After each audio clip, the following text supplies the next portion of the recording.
আমি আল্লাহ রাব্বুল আলামিনের পক্ষ থেকে একজন মালায়েকা ফেরেশতা যাইয়া সেই ছেলের মধ্যে সন্তানের মধ্যে রূহটা ঢুকিয়ে দিল। সঙ্গে সঙ্গে তোমার ভিতর রূহ নড়াচড়া করতে তুমি শুরু করলে। তোমাকে বসে বসে মায়ের গর্ভে বসে বসে তোমাকে ক্ষুধা লাগলো, খাবারের প্রয়োজন হলো। বলে তোমাকে এখন কে খাওয়াবে?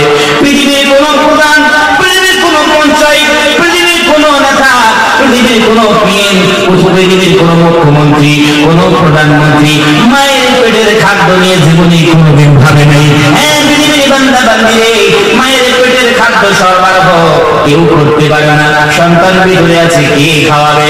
হ্যাঁ পৃথিবীর বান্দা বান্দিরা তোমরা শুনে রেখে দাও, আমি আল্লাহ রাব্বুল আলামিন এমন তোমার রব, আমি তোমাদের আল্লাহ, আমি আল্লাহ সুবহানাহু ওয়া তাআলা কুদসি বান্দা সৃষ্টি করেছি। কেমনে খাওয়াবো? আমি আল্লাহ সুবহানাহু ওয়া তাআলা ব্যবস্থা করলাম। মায়ের মাসি পায়খানা তোমার নাভির সঙ্গে ফিট করে দিয়ে রে বান্দা। একদিন নয়, দুই দিন নয়, 3 দিন নয়, আমি আল্লাহ রাব্বুল আলামিন সুদীর্ঘ 10 মাস 10 দিন ধরে তিন করে তোমাকে মানুষ করেছি। ধরে বলেন সুবহানাল্লাহ। আমাকে চিনবি না? আমি আল্লাহ রাব্বুল আলামিনের ইহসানগুলো তোমরা বুঝবে না? আমার ইবাদতকে অগ্রাধিকার দিবে না? আমার দাসত্ব তোমরা করবে না? এই পৃথিবীর বান্দা বান্দিরা, আমি আল্লাহ রাব্বুল আলামিন দেখো এমন না।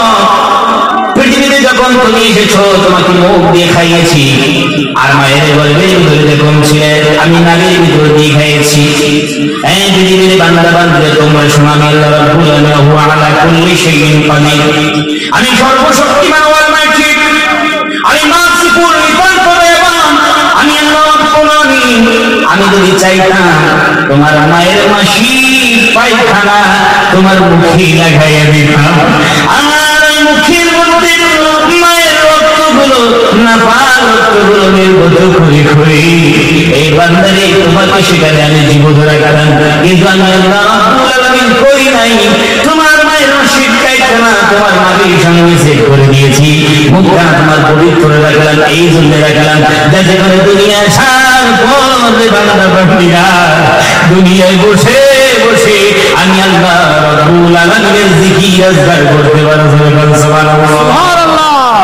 এই জন্য দিয়েছি যাতে তোমরা দুনিয়ায় এসে আমি আল্লাহ রাব্বুল আলামিনের জিকির আজকার করতে পারো, আমার নাম নিতে পারো, আমার কোরআন তেলাওয়াত করতে পারো, মুক্তি ইবাদত করতে পারো। এই জন্য পবিত্র রেখে দিয়েছি।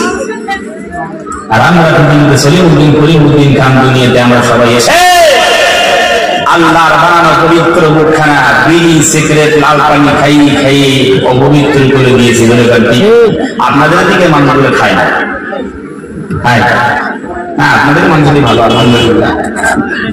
বিড়ি সিগারেট কইল, তারপরে আবার যুবকরা এখন লাল পানিতে আমার ঘরে বেশি যাচ্ছে। লাল পানি বুঝে মদ, শরাব পান করে, মদ পান করে তারা এই মুসলিম সমাজের যুবকেরা। এই যুবকেরা আমার ভাই একটা কথা আপনাদেরকে বলি, এই যে জিনিস কেন খান? এই যে কুচবিহার জেলায় তামাক চাষ হয় কিনা? আমাদের তো হয় না।